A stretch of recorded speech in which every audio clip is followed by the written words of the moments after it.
Notícia que afeta a economia mundial. A Suprema Corte dos Estados Unidos derruba o tarifaço de Donald Trump. É isso mesmo, aquelas tarifas que foram impostas em abril de 2025 pelo presidente norte-americano, a medida que gera impacto, inclusive, aqui no Brasil.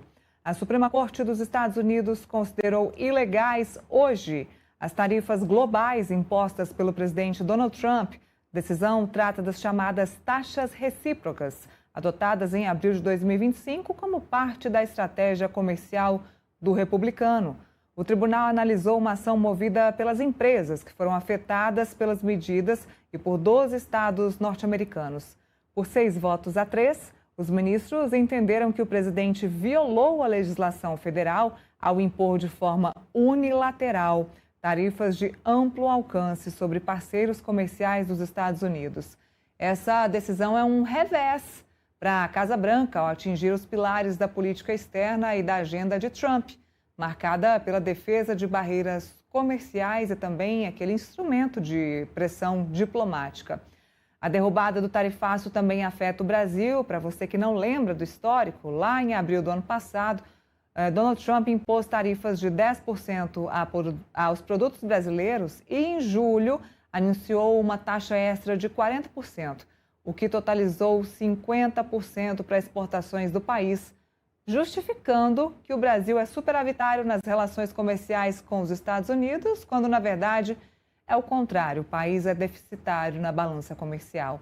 Outra justificativa que foi dada por Donald Trump foi a questão do Jair Bolsonaro, do ex-presidente Jair Bolsonaro, que, não sei se você se lembra, mas eu me lembro muito bem, Donald Trump acabou dizendo que havia uma caça às bruxas ao ex-presidente Jair Bolsonaro aqui no Brasil. Desde o anúncio do tarifaço, o governo brasileiro tem tentado negociar a diminuição de taxas com o governo americano e essas tentativas acabaram sendo interrompidas, foram atrapalhadas ali pelas negociações do próprio filho do ex-presidente Jair Bolsonaro, do Eduardo Bolsonaro, que ainda está nos Estados Unidos e tentou ali essas negociações com o presidente Donald Trump, que até conseguiu a aplicação da Lei Magnitsky em algumas autoridades brasileiras, Lei Magnitsky que acabou sendo derrubada pelo próprio Donald Trump em negociação com o presidente Lula. Tá aí para vocês, então, notícia de última hora e importantíssima para a economia do nosso país, para o agronegócio, para a tecnologia do nosso país. Felipe, importante, hein? Importantíssima notícia. Eu vou falar das pessoas que eu conheço e que já conversaram muito comigo do agronegócio, de buscar novas parcerias comerciais. Muita gente se deu muito mal do ano passado para cá na venda, na exportação dos produtos agrícolas, de sementes ou até mesmo do produto final, soja, milho, sorgo, seja o que for, para os Estados Unidos, que já tinham os seus contratos fechados para os Estados Unidos, perderam muito dinheiro. Tiveram que ir atrás de buscar novas parcerias comerciais. Muita gente foi atrás de parceiros comerciais no Oriente Médio, conseguiu aí recuperar um pouco do prejuízo com as parcerias comerciais no Oriente Médio, mas agora, melhor dos mundos, né? Voltar ao que era antes. Então, notícia maravilhosa para a economia de vários países, inclusive para o nosso. Exatamente, Lila. Aí você vê que nos Estados Unidos as instituições funcionam. Eu vou lembrar que a Suprema Corte americana ela tem a maioria conservadora, né? Nos últimos anos, os republicanos conseguiram, né, fazer a maioria ampla da Suprema Corte nos Estados Unidos.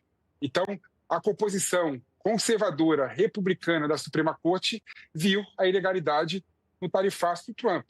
E todo mundo falava ali atrás, né, quando o Trump resolveu fazer esse tarifaço, né, que ele estava utilizando uma lei completamente antiga e antiquada nos Estados Unidos, que dizia que o presidente poderia, né, por meio dos seus órgãos internos, né, decretar aumento da tarifa para defender a economia dos Estados Unidos por conta de calamidade e emergência, né?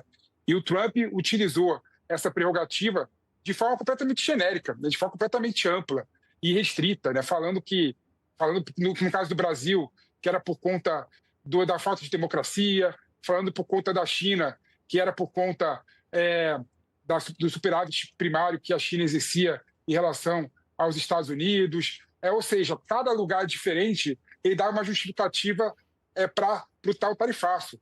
mostrando claramente que nunca foi o tarifaço do Trump a ver com a legislação interna que dava margem ao presidente aplicar o tarifaço, ligando com a situação de emergência da economia dos Estados Unidos, né? Então a Suprema Corte acertou, né, tendo em vista esse amparo legal, em derrubar o tarifaço do Trump, né? E os países, né, vão respirar agora um pouco, né? Vou lembrar que no começo, quando o Trump assumiu, ele colocou 10% de tarifa recíproca para vários países, né? A maioria dos países, e até 40% para os outros países, de acordo com determinadas situações específicas, né?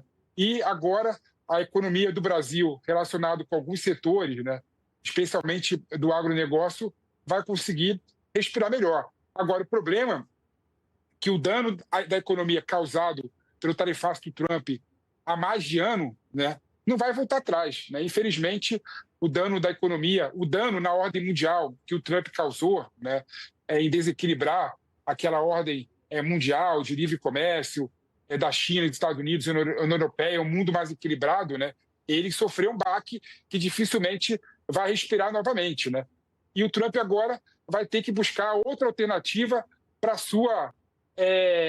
seu objetivo, né, de reindustrializar os Estados Unidos, né? Até porque, Neila, o Trump tinha uma teoria de que se ele fizesse com que as empresas de fora dos Estados Unidos viessem para os Estados Unidos, né, e os Estados Unidos conseguissem, de certa forma, suprir, né, a importação dos produtos importados, ela conseguiria voltar, né, a se reindustrializar e voltar a ser uma economia forte. Mas isso é uma falsa premissa, porque os Estados Unidos é um país forte por conta da inovação, né? Quando você pega, por exemplo, as principais empresas do mundo, Neila, a Apple, a Microsoft, a NVIDIA e outras empresas de tecnologia, né? A Tesla, o ChatGPT, são empresas muito mais ligadas com a inovação do que com o chão de fábrica, né? A Apple não fabrica celular, né? A Apple idealiza o celular, desenha o celular e manda o celular para outro país com mão de obra mais barata para produzir.